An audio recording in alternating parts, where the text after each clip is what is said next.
Good day everyone. आज हम पढ़ेंगे endoplasmic reticulum. By the way, I am Kash, your virtual teacher, and welcome to my channel learn with ease. हम concept discuss करने के साथ साथ बुक से रीडिंग भी करते हैं।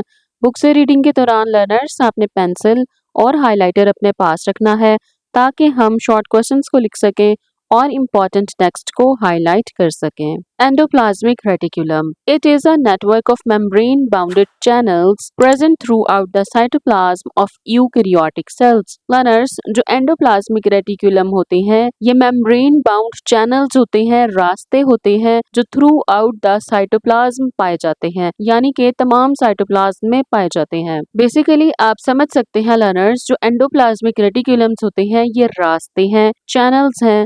जो भी मटेरियल न्यूक्लियस से निकलेगा वो एंडोप्लाज्मिक रेटिकुलम से होता हुआ ही साइटोप्लाज्म में आएगा। There are two types of endoplasmic reticulums.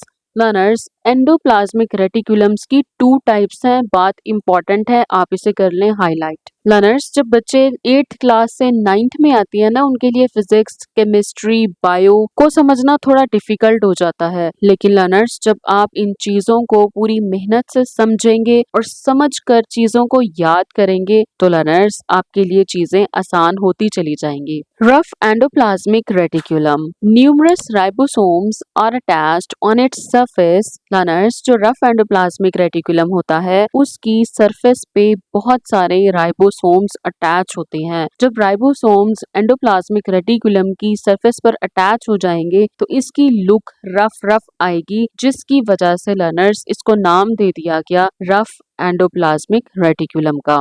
Rough endoplasmic reticulum serves the function in protein synthesis. Learners, जो रफ एंडोप्लाज्मिक रेटिकुलम होता है चूंकि इसकी सरफेस के ऊपर बहुत सारे राइबोसोम्स अटैच होते हैं, rough endoplasmic reticulum protein synthesis में बहुत ही इंपॉर्टेंट रोल प्ले करता है। लर्नर्स, अब रफ एंडोप्लाज्मिक रेटिकुलम के फंक्शन को हाईलाइट कर लें। जो RER होता है यानी कि रफ एंडोप्लाज्मिक रेटिकुलम होता है, ये प्रोटीन सिंथेसिस में इंपॉर्टेंट रोल प्ले करता है। लर्नर्स, आज के टॉपिक से रिलेटेड MCQs आप अपनी स्क्रीन पर देख रहे हैं। लर्नर्स, इस MCQ फाइल का लिंक आपको डिस्क्रिप्शन में मिलेगा। आप लिंक को क्लिक करें और MCQ पेज पर लैंड करें। The next one is smooth endoplasmic reticulum. It lacks ribosomes. Learners, smooth endoplasmic reticulum की सरफेस के ऊपर कोई राइबोसोम नहीं होता, ये स्मूथ होता है। It is involved in lipid metabolism and in the transport of materials from one part of the cell to the other. Learners, अब स्मूथ एंडोप्लाज्मिक रेटिकुलम के फंक्शन को भी हाईलाइट कर लें। तो स्मूथ एंडोप्लाज्मिक रेटिकुलम होता है ये लिपिड मेटाबॉलिज्म में बहुत ही इंपॉर्टेंट रोल प्ले करता है। लर्नर्स, जो हम अपने खानों में तरी वाले खाने खाते हैं वो सबके सब लिपिड होते हैं और उन लिपिड्स को कौन डाइजेस्ट करेगा?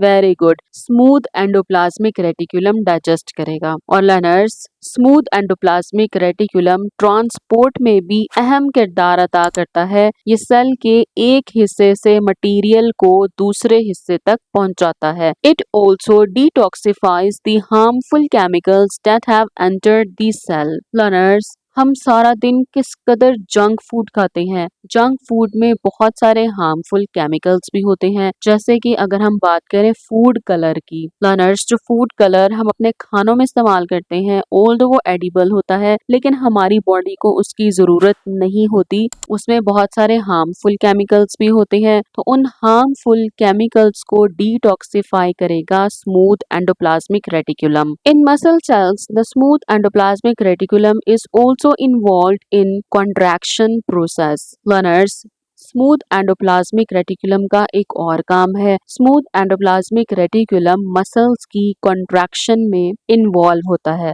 आपको पता है हमारी जो मसल्स होते हैं वो कॉन्ट्रैक्ट करते हैं और रिलैक्स करते हैं, तो smooth endoplasmic reticulum muscle contraction में भी एक इम्पॉर्टेंट रोल प्ले करेगा। लर्नर्स, ये था छोटा सा टॉपिक एंडोप्लाज्मिक रेटिकुलम का। नेक्स्ट लेसन में हम पढ़ेंगे Golgi apparatus. Stay connected with us and good luck everyone.